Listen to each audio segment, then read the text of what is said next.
عمران خان اس وقت قید و بند کی صعوبتیں جھیل رہا ہے اور بیرونی دنیا سے ان کی پیغام رسائی کا واحد ذریعہ ان کا ٹویٹر اکاؤنٹ ہے، وہی اکاؤنٹ جس پر اسرائیل کی مذمت کے الفاظ گونج رہے ہیں اور مظلوموں کے حق میں صدائے احتجاج بلند ہے۔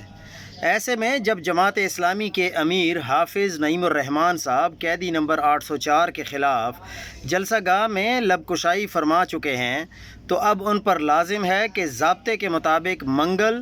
اور جمعرات کے روز اپنے نام کو ملاقاتیوں کی فہرست میں درج کرائیں، اڈیالہ جیل کے در و دیوار تک رسائی حاصل کریں اور خود اس قیدی سے اس اہم موضوع پر گفتگو کریں۔ پھر مرد مجاہد کی طرح جو بات وہاں سنی جائے، جو موقف قیدی کا ہو، اسے بغیر کسی تحریف کے حرف بحرف قوم کے سامنے لائیں تاکہ حقیقت کا چراغ بجھ نہ پائے اور سچ کی صدا خاموش نہ ہو۔